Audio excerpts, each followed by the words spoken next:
நிறைவாழ்வு AG சபை வழங்கும் morning மன்னாவிற்கு உங்களை அன்போடு வரவேற்கிறோம்.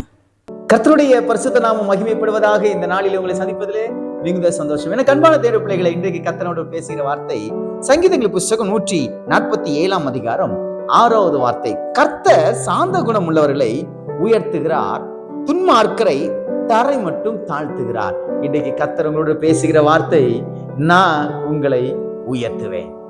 நீங்க உயர்வுக்காக எதிர்பார்த்து கொண்டிருக்கீங்களா? ப்ரொமோஷன்ஸுக்காக எதிர்பார்த்து கொண்டிருக்கீங்களா? இன்கிரிமெண்ட்டுக்காக எதிர்பார்த்து கொண்டிருக்கீங்களா? கர்த்தர் உங்களோட பேசி கொண்டிருக்கிறார். சகோதரனே, நான் உன்னை உயர்த்துவேன் என்று கர்த்தர் சொல்கிறார். மகனே, மகளே, நான் உன்னை உயர்ந்த ஸ்தானத்திலே கொண்டு வைப்பேன் என்று கர்த்தர் சொல்கிறார். அவருடைய வார்த்தை ஆம் என்றும் ஆமேன் என்றும் இருக்கிறது. நீ இந்த வார்த்தையை விசுவாசிக்கணும். கர்த்தர் எனக்கு நிச்சயமாய் ஒரு உயர்வை தருவார் என்று ஒரு எதிர்பார்ப்பு நமக்குள்ளே வர வேண்டும்.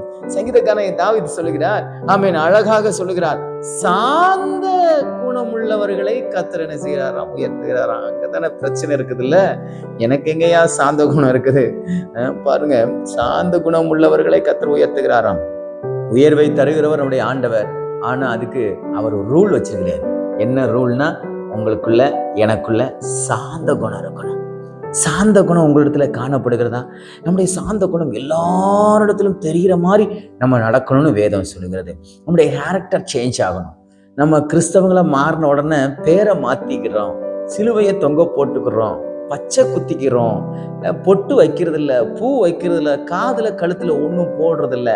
அப்படி ஒரு அடையாளத்தை, ஒரு சைனை நம்ம கொடுத்துடுறோம். ஆனா வேதம் சொல்லுகிறது, உங்களுக்குள்ளே சாந்த குணம் உண்டாக வேண்டுமா? உங்க சாந்த குணம் எல்லாருக்கும் தெரிந்தாற் போல் நீங்க நடக்க வேண்டுமா?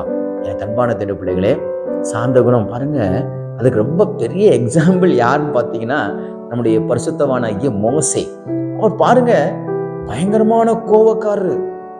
தன்னுடைய இனத்தானே ஒருத்தன் அடிச்சிட்டான்.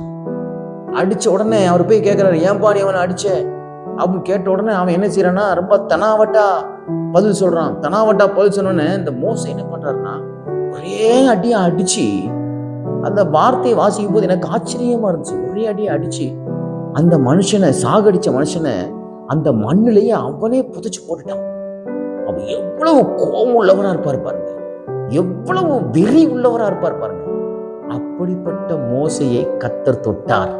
வனாந்திரத்துல பாடுகள் அனுபவிச்சு இஸ்ரவேல் ஜனங்களை மீட்கும்படியாக தேவன் ஒரு லீடர்ஷிப்புக்கு நேரம் நடத்துறார். ஒரு தலைவன் என்கிற ஒரு கோட்பாட்டுக்குள்ள கர்த்தர் நடத்துகிறார். அப்போ இந்த மோசையுடைய சுவாபம் எப்படி மாறிடுச்சு தெரியுமா? ஒரு நேரம் இந்த இஸ்ரவேல் ஜனங்கள் என்ன பண்றாங்கன்னா, எங்களுக்கு குடிக்க தண்ணி இல்லை, சாப்பிடுறதுக்கு சாப்பாடு இல்லைன்னு சொல்லி இந்த மோசையை பார்த்து கல்லெறிகிறதுக்கு கல்லெல்லாம் தூக்கிட்டு ஓடி வாராங்க. கொஞ்சம் யோசித்து பாருங்க, இந்த மோசே எவ்வளவு கோபக்காரன் சொன்னேன். அவன் எல்லா வித்தைகளும் தெரிஞ்சவன், ராஜ அரண்மனையில கூட எல்லாவற்றையும் அவன் அறிந்து கொண்டவன், எல்லாம் யுத்த பராக்கிரமசாலி. அவன் நினைச்சிருந்தானா இந்த இஸ்ரவேல் ஜனங்கள் எல்லாரையும் காலி பண்ணிருக்கலாம். ஆனா அவன் என்ன பண்ணான் தெரியுமா? முகம் குப்புற விழுந்து, கர்த்தாவே நான் என்ன செய்வேன்?